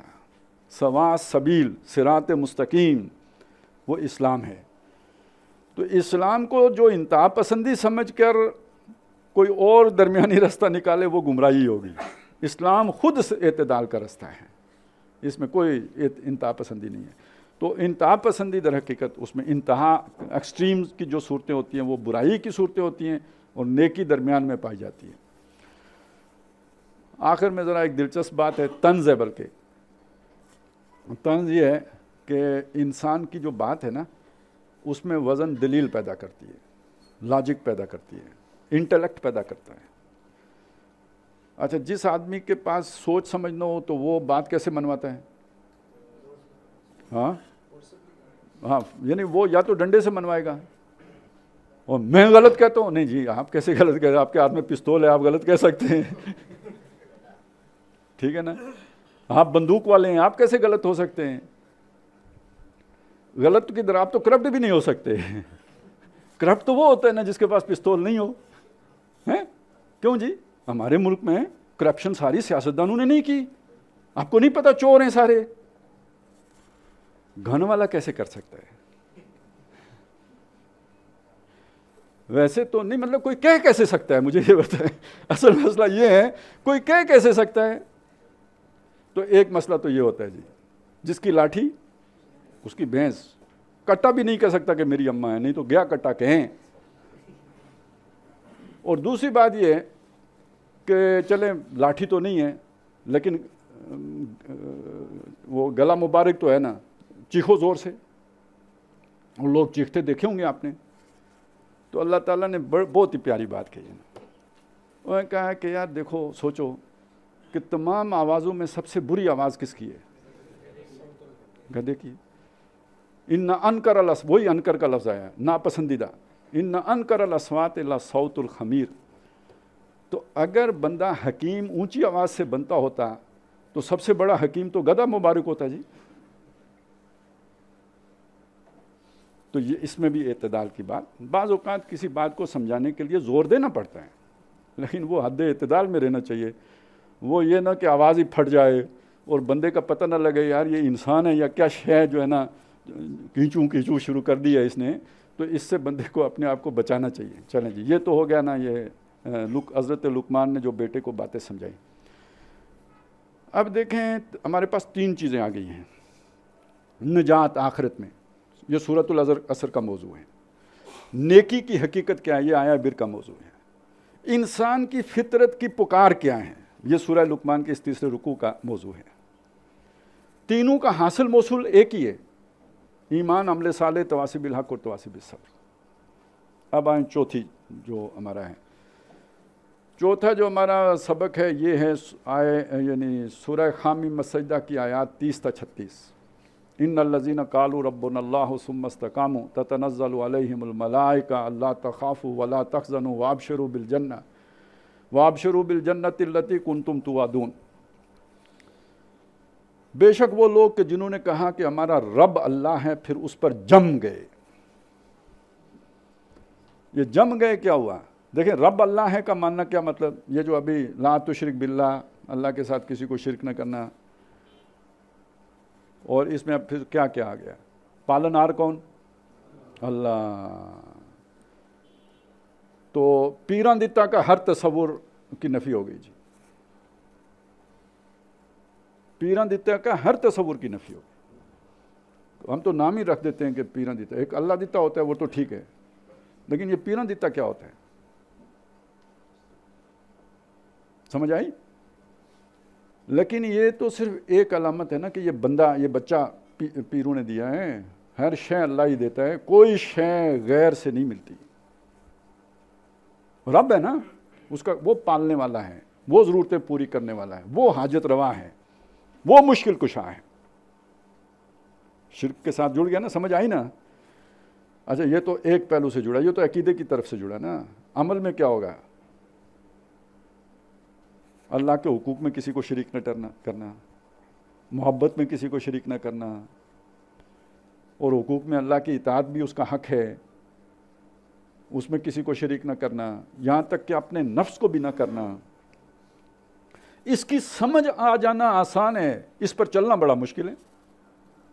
دیکھیں نا، سمجھ تو ہو سکتا ہے ایک تقریر میں آ جائے، سمجھ ہو سکتا ہے ابھی آپ نے مجھ سے سن کے پہلی دفعہ ہو سکتا ہے سمجھ آ گئی ہو، یا پہلے سے آتی ہو تو تذکیر ہو گئی ہو، تازہ ہو گئی ہو۔ یہاں میں سمجھتا ہوں 80% لوگوں کو میری اس بات سے اتفاق ہوگا کہ یہ بات ٹھیک ہے، لیکن اسے یہاں سے اٹھ کے باہر جا کر اس پر عمل پیرا رہنا یہ مشکل ہے، اس لیے کہا ثم استقاموا، پھر اس پر ڈٹے رہے، جمے رہے، اس پر استقامت کا مظاہرہ کرتے رہے۔ اور بعض اوقات یہ بھی ہوتا ہے کہ چلیں جی 10 دن کے لیے عمل بھی کر لیا، 10 مہینے کے لیے نہیں، 10 سال کے لیے کر لیا، جب تک بیوی تھی اس پر ڈنڈا چلا لیا، جب بچے ہو گئے تو انہوں نے مڑ کے ڈنڈا چلانا شروع کر دیا، تو بندہ اس کے بعد کہتا ہے یار چلو اب کیا کریں، گزارا کرنا ہے، تو استقامت تو ختم ہو گئی نا۔ ٹھیک ہے، ابا حضور کے مقابلے میں اکڑ کے کھڑے ہو گئے تو بیگم کے مقابلے میں نہیں کھڑے ہو سکے، یا بیگم کے مقابلے میں کھڑے ہو گئے تو کل بچوں کے مقابلے میں نہیں کھڑے ہو سکے، یا بچوں کے مقابلے میں بھی کھڑے ہو گئے تو پرسوں جب ان کی بہویں لے کے آ گئے تو وہاں جناب چاروں شانے چت ہو گیا ایمان، اب وہی رسومات، وہی جو طور طریقے دنیا کے ہیں وہ آ گئے۔ تو استقامت تو پھر پہلے دن سے لے کے سانس کے خرچ ہونے تک کے لیے ہو گئی نا۔ اب آپ کو سمجھ آیا استقامت کتنا مشکل لفظ ہے؟ یہ تو پوری زندگی پر محیط ہو گیا، ساری زندگی اس اصول پر بسر کی میرا رب اللہ ہے۔ تو یہ اتنا بلند مقام ہے کہ ان پر فرشتے اترتے ہیں اس پیغام کے ساتھ کہ نہ تمہارے لیے کوئی خوف ہے، نہ تمہارے لیے کوئی غم ہے۔ اس میں اختلاف ہے کہ یہ فرشتے کب اتریں گے۔ یہ تو سب مانتے ہیں کہ عند الوفات ایسے بندے پر فرشتے اتریں گے، اسے آگے کی خوشخبری دیں گے، لیکن بعض حضرات کی رائے یہ بھی ہے علماء کی کہ حیات دنیاوی کے دوران بھی فرشتوں کا یہ نزول ہوتا رہتا ہے۔ لیکن یہ اب کوئی کہے کہ بھئی مجھے تو تجربہ نہیں ہوا، تو چونکہ مجھے تجربہ نہیں ہوا تو اس کا مطلب میں ان لوگوں میں نہیں ہوں، تو یہ بات صحیح نہیں ہوگی۔ کیوں؟ بھئی یہ مانتے ہیں آپ یا نہیں مانتے کہ شیطان وسوسہ اندازی کرتا ہے؟ جب وہ کرتا ہے تو آپ کو پتہ لگتا ہے؟ تو فرشتہ اگر آپ کو پیغام دے رہا ہو تو پتہ لگے گا؟ نہیں لگے گا، لیکن آپ ثابت قدم ہو گئے، آپ اس قربانی دینے کے لیے تیار ہو گئے۔ جو میں نے ابھی آپ سے کہا تھا کہ اگر اللہ توفیق نہ دے تو انسان کے بس میں نہیں ہے، تو اس کا مطلب ہے کسی نے سہارا دیا ہے، اس کا ہمیں شعور نہیں ہوا، لیکن دل کو آ کے کسی چیز نے مضبوط کیا ہے، اس وجہ سے ہم کھڑے رہ گئے۔ ثبات قلبی، تو فرشتے دل ہی پر تھپکی دیں گے نا،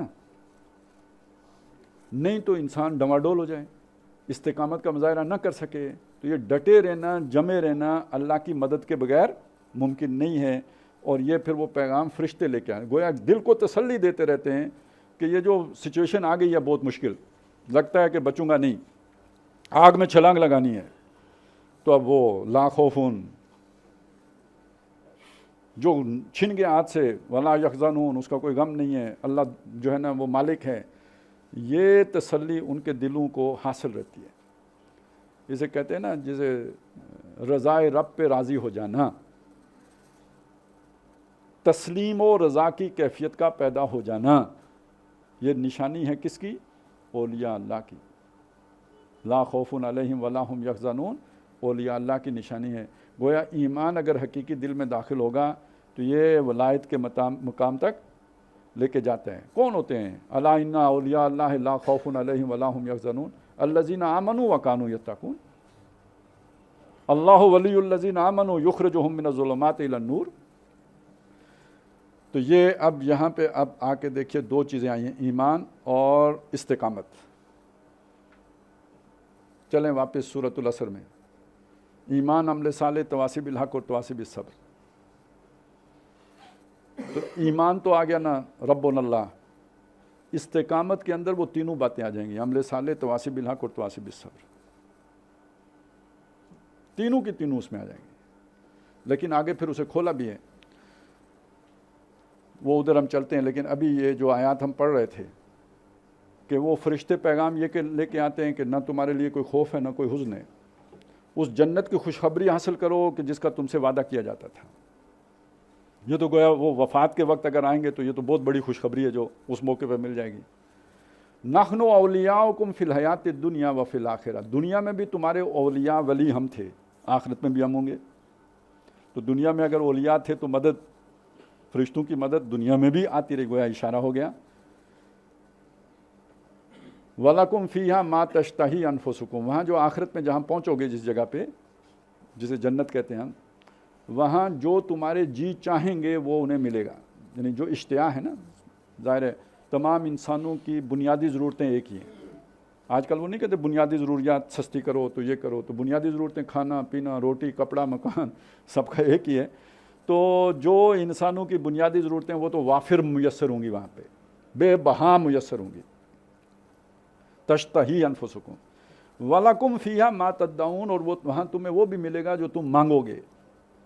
مانگنے کا تعلق اپنے اپنے شوق، اپنے اپنے مزاج، اپنی اپنی افتاد طبع کے ساتھ ہے. کھانا تو سب مانگیں گے، یعنی یہ تو ڈیمانڈ ہے ہر ایک کی. اچھا مختلف قسم کے کھانے وہ تو سب اکٹھا ہی مل جائے گا، اس کے لیے کوئی آرڈر کرنے کی ضرورت نہیں ہے، وافر موجود ہوگا، بوفے.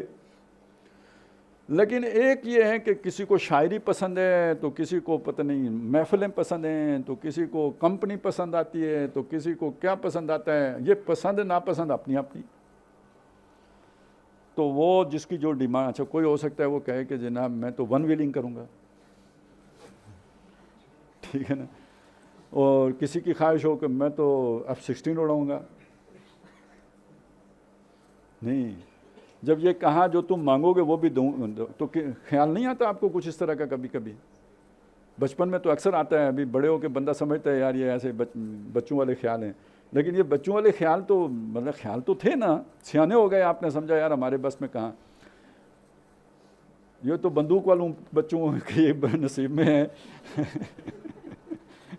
بلڈی لوگوں کے نصیب میں تو یہ نہیں ہے. تو بھئی جب وہاں یہ ساری حسرتیں وہاں پوری کرنے کا بندوبست ہوگا. وَلَكُمْ فِيهَا مَا تَدَّعُونَ، جو مانگو گے وہ بھی ملے گا. تو مانگنے کا مطلب یہ نہیں کہ وہ کیلا 6 فٹ کا مانگو گے تو 6 فٹ کا دے دیں گے. وہ ہمارے ایک بزرگ ہیں، وہ پتنی ہیروئن کا کیا ہوتی ہے، حور کا سائز جو ہے نا وہ کوئی آسمانوں تک بلند کر دیتے ہیں. تو چلیں کوئی ایسی حور مانگے گا تو وہی دے دیں گے اس کو، اب ایک پہاڑ سے دوسرے پہاڑ کی جو ہے گردش کرتا رہے. لیکن اصل مسئلہ یہ ہے کہ جو تم اپنے مزاج کے مطابق.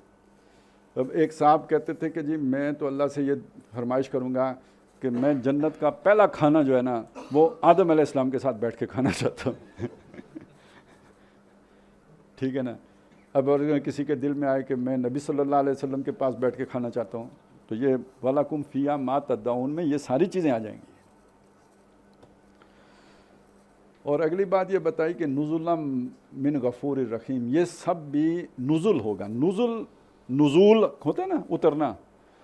تو پہلے وقتوں میں گھوڑے یا اونٹ سے جو ہی کوئی اترتا تھا، اب آپ تصور کریں نا عرب کا، گرمی ہے بڑی شدید ہے، سفر کر کے آیا ہے دھوپ میں یا لو چل رہی تھی، وہ اب گھر میں پہنچا ہے، پیاسا ہوگا، اسے طلب ہے کچھ نہ کچھ پینے کی. تو جو ہی اترا تو جو آپ نے اسے ٹھنڈا شنڈا پیش کیا نا، یہ نزول ہے. اس کو نزول کہتے ہیں. اترتے ہی جو پیش کیا گیا یہ نزول ہے. جیسے ہمارے ہاں کہتے ہیں جی ٹھنڈا چلے گا گرم چلے گی، کیا ہے، تو یہ نزول ہے. ضیافت بعد میں ہوتی ہے، وہ تو پھر بیٹھتے ہیں ذرا ٹھنڈے ہوتے ہیں، تھوڑا وقت گزرتا ہے، اس کے بعد کھانا لگتا ہے، پھر کہتے ہیں آئیے جناب تناول فرمائیے. تو گویا جنت کی یہ جتنی نعمتیں بیان ہوئی ہیں یا جو بتائی گئی ہیں، یہ ابتدائی مہمان نوازی ہے. اصل والی جو جنت ہے اس کا تعارف یہاں نہیں کرایا جا سکتا، کیونکہ آپ کی سوچ سے باہر ہے، وہاں تک آپ کی سوچ پہنچ نہیں سکتی.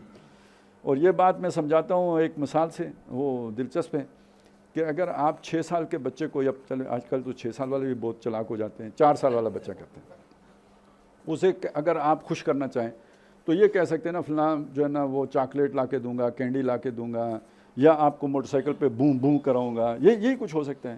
آپ اسے کہیں بیٹا تمہاری شادی کرا دوں گا، جوتی مارے گا. اسے کیا پتہ شادی کیا ہوتا ہے. تو آج اللہ تعالیٰ اگر وہ نعمتیں ہمیں بتائیں یہاں دنیا میں ہماری سمجھ میں نہیں آئیں گی. اس لیے اتنا بتایا کہ یہ جو تمہیں سمجھ آ رہا ہے نا یہ فوری مہمان نوازی ہے، اصل والی پیچھے ہے، وہ تمہاری سمجھ سے باہر ہے.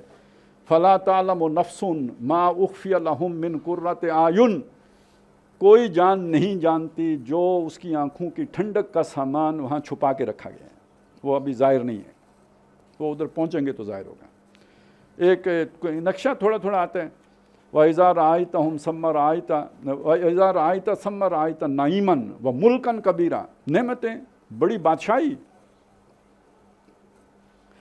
اپنی اپنی اوقات کے مطابق بندہ سوچتے ہیں. ہم تو سمجھتے ہیں 2 کنال کا پلاٹ مل گیا تو بہت ہے.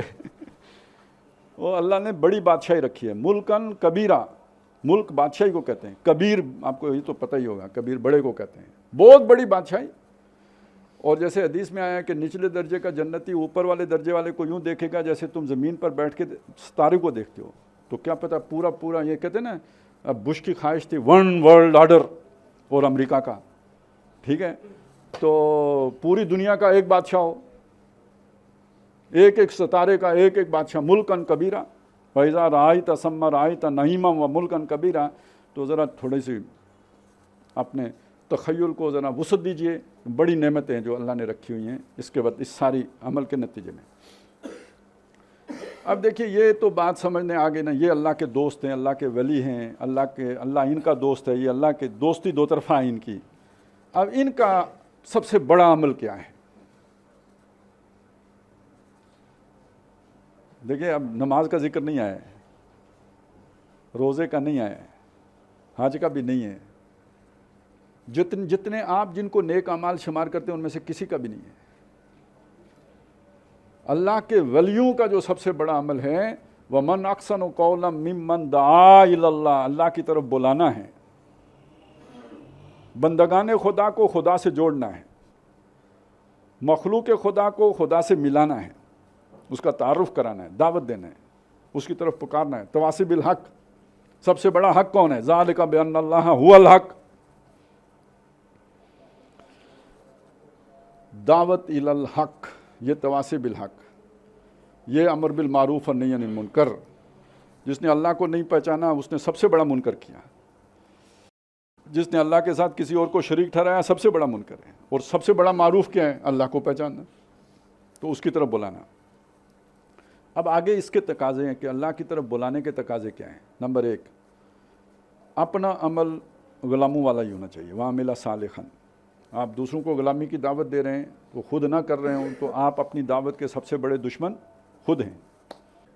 دوسرے نمبر پر وَقَالَ إِنَّنِي مِنَ الْمُسْلِمِينَ، اور کہے کہ میں مسلمانوں میں سے ہوں۔ یہ کون سی بات ہے؟ یہ وہی بات ہے کہ لوگوں پر اپنے گال نہ پھلانا، یہ نہ سمجھنا میں بڑا اونچا کام کر رہا ہوں باقی گھٹیا کام کر رہے ہیں، اور اس کے نتیجے میں تکبر پیدا ہو جائے، اور اس تکبر کی علامت کے طور پر اپنا علیحدہ تشخص قائم کر لو، اپنے آپ کو مسلمانوں ہی میں رکھو۔ وَقَالَ إِنَّنِي مِنَ الْمُسْلِمِينَ، فرما برداروں میں سے، مسلمانوں میں سے، علیحدہ تشخص قائم کرنے کی نفی ہوگی۔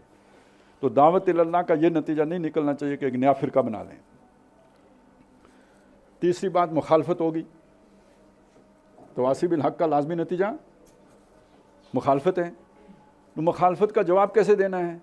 ادفع باللتی ہی احسن، اپنا دفاع اس طور پر کرنا جو سب سے بہترین ہے۔ کیوں؟ نیکی اور برائی برابر نہیں ہے۔ لا تستوی الحسنۃ ولا السیئۃ ادفع باللتی ہی احسن۔ احسن کا لفظ آیا ہے، احسن ہے، جیسے اکبر کا کیا مطلب ہوتا ہے؟ سب سے بڑا، تو احسن کا کیا مطلب ہوگا؟ سب سے بہترین طریقہ۔ تو بہترین کیا ہے اور سب سے بہترین کیا ہے؟ دیکھیں، کسی نے پتھر مارا، آپ خاموش رہے، صبر کیا، بہترین ہے۔ لیکن اس کے بارے میں بس یہ اتنا ہی ہے یا اس سے بہتر بھی کچھ ہو سکتا ہے؟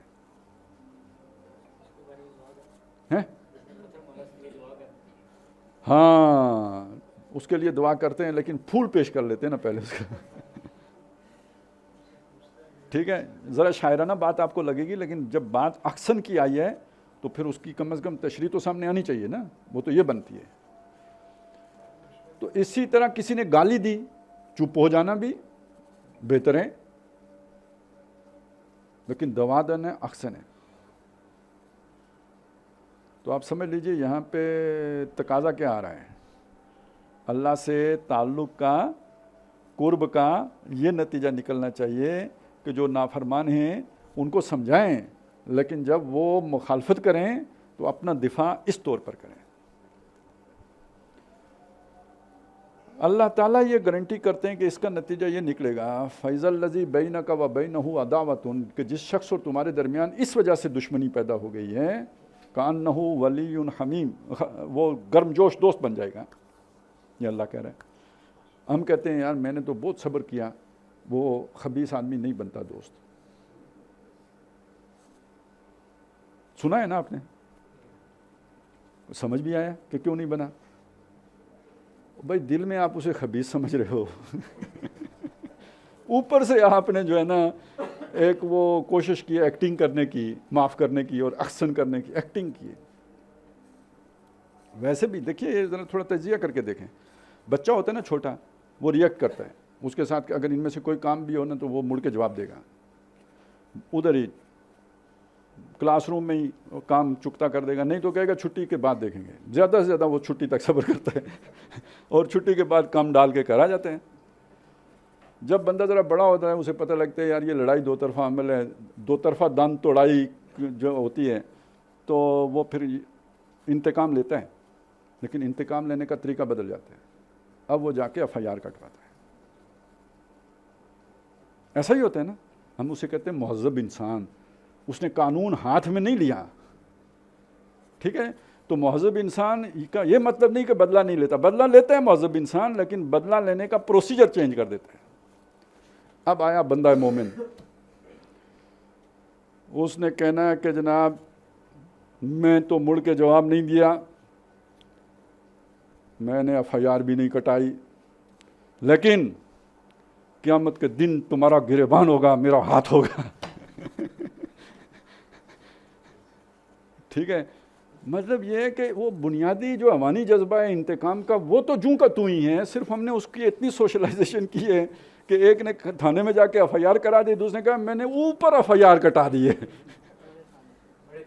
بڑے تھانے میں کٹا دیے۔ جب آپ نے ایف آئی آر کٹا دی ہے تو آپ کے دل میں اس کے لیے کوئی محبت کا جذبہ ہو سکتا ہے؟ بالکل نہیں ہو سکتا۔ تو آپ کے دل میں نہیں ہے تو اس کے دل میں کدھر سے پیدا ہو جائے گی محبت؟ اوکھا کم ہو گیا نا۔ لیکن جب اللہ کو دوست بنانا ہے تو پھر اپنی نفی کرنی پڑتی ہے نا۔ وہ نفی اثبات والی کہانی نہیں پڑھی ہوئی آپ نے؟ ولایت اور صوفیہ اور پھر اس کے ساتھ نفی اثبات والا سارا جو فلسفہ وہ یہی ہے نا۔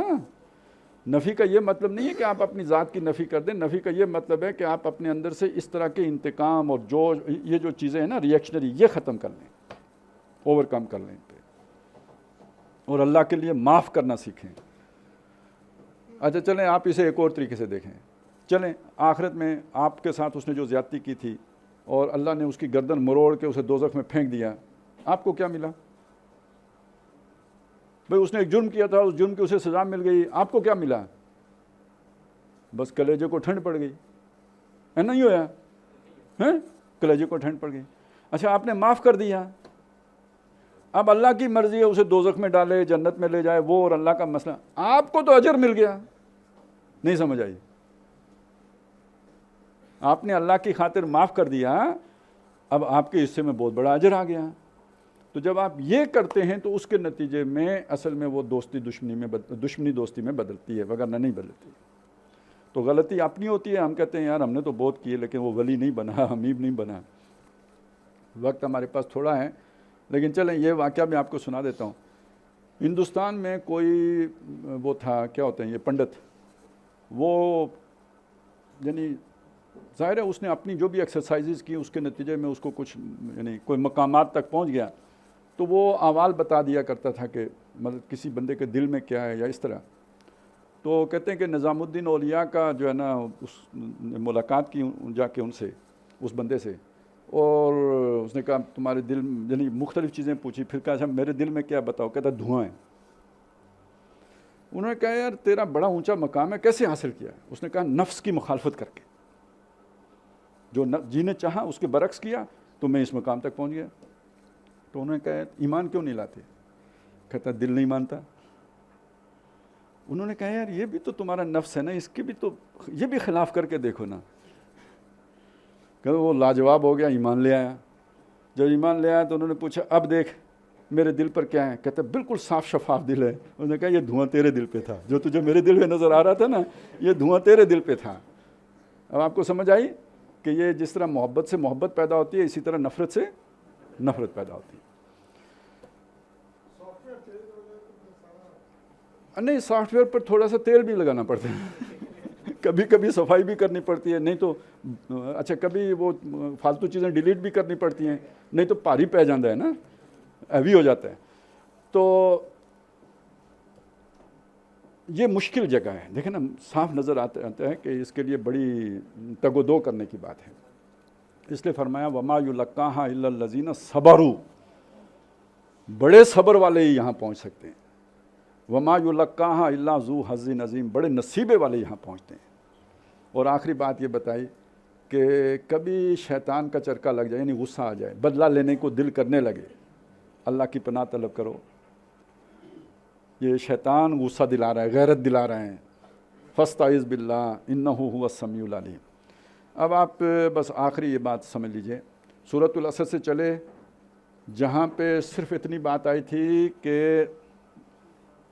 نجات ہونی ہے، سالویشن ہے، یعنی تھرڈ ڈویژن میں پاس ہونا ہے، 33% نمبر ہیں، یہاں پہ پہنچے حظ عظیم ہے، بہت بلند مقام، اس سے اونچا مقام کوئی ہو ہی نہیں سکتا، اولیاء اللہ کا ولی بنا دیا، شرطیں وہی 4 ہی ہیں جو نجات کی تھیں، وہی اولیاء کی بھی ہیں، لیکن فرق کیا ہے؟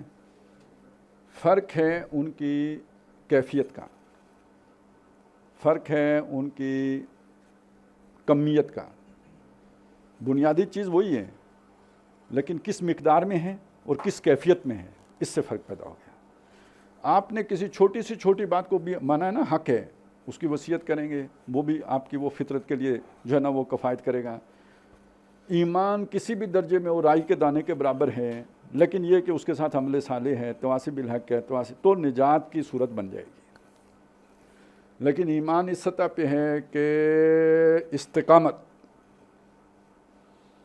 کہیں غفلت سے کوئی نادانی ہو جائے اور فوراً توبہ ہو جائے، نہیں تو استقامت کے ساتھ اللہ کی جو ہے نا احکام کی پابندی ہے، اور اللہ کی راہ میں لوگوں کو اللہ کی طرف بلانا اور پکارنا اور تمام مصائب جھیلنا اور برداشت کرنا، اور اس لیول پر کہ ادفع باللتی ہی احسن، بدلہ لینا تو دور کی بات ہے، بہترین طریقے سے اپنا دفاع کرنا، یہ بہت بلند مقام ہو گیا، یہ ولایت کا مقام ہو گیا۔ لیکن بنیادی باتیں وہی 4 ہیں، ان میں کوئی فرق نہیں آیا۔ کون کون سی جی؟ ایمان، عمل صالح، تواصی بالحق اور تواصی بالصبر۔ قرآن مجید میں ہم نے یہ دیکھا ہے بہت سی جگہوں پہ صرف 2 الفاظ آتے ہیں، الا الذین آمنوا وعملوا الصالحات، نہ تواصی بالحق آتا ہے نہ تواصی بالصبر آتے ہیں، ہے ایسا یا نہیں؟ ایک بات اور بھی ہے، بعض جگہوں پہ ایمان کے ساتھ جہاد کا لفظ آتا ہے، عمل کا لفظ ہی نہیں آتا، جہاد کا لفظ آتا ہے۔ بعض جگہوں پہ ایمان کے ساتھ انفاق کا لفظ آتا ہے، نہ جہاد کا آتا ہے، نہ عمل کا آتا ہے، نہ تواصی بالحق کا آتا ہے۔ تو اچھی طرح سمجھ لیجئے یہ سب ایک ہی بات ہے، عمل ہی کے مختلف نام ہیں۔ عمل ہی کا مطلب جہاد ہے، عمل ہی کا مطلب انفاق ہے، تواصی بالحق بھی عمل ہے، تواصی بالصبر بھی عمل ہے۔ تو جہاں پہ ایمان کے ساتھ صرف عمل آئے گا، الا الذین آمنوا وعملوا الصالحات، تو وہاں اس عمل کے اندر تواصی بالحق بھی ہوگا، تواصی بالصبر بھی ہوگا، ساری قربانیاں ہوں گی اسی کے اندر۔ تو یہ عام طور پہ ہمیں یہ یاد نہیں، ہم اپنا تصور جو ہمارا عمل کا ہے تو وہ سمجھ لیتے ہیں کہ عمل کا مطلب یہ نہیں ہے، جہاد کا سارا تصور اس عمل کے اندر آئے گا، انفاق کا سارا تصور اس عمل کے اندر موجود ہے، جہاں پہ الا الذین آمنوا وعملوا الصالحات ہے۔ تو عمل کا قرآنی تصور یہ ہے۔ تو اللہ تعالیٰ ہمیں یہ جو چیزیں ہماری سامنے آ رہی ہیں اللہ کی کتاب کی روشنی میں سامنے، یہ کسی بزرگ کے اقوال نہیں ہیں، یہ سب سے بڑے بزرگ کے اقوال ہیں، اللہ تبارک و تعالیٰ، اللہ جو اکبر کبیر، اس کے اقوال ہیں۔ اور اس کے بعد پھر اور کہاں سے ہدایت مل سکتی ہے؟ یہ صراط مستقیم کے سنگ ہائے میل ہیں، یہ زندگی میں ہیں تو صراط مستقیم پر ہم چل رہے ہیں، یہ زندگی میں نہیں ہیں تو ہم کسی اور راستے پہ ہیں، صراط مستقیم پہ نہیں ہیں۔ اللہ تعالیٰ ہمیں اس صراط مستقیم پر استقامت کے ساتھ چلنے کی توفیق عطا فرمائے۔ اقول قولی ھذا واستغفر اللہ لی ولکم ولسائر المسلمین والمسلمات۔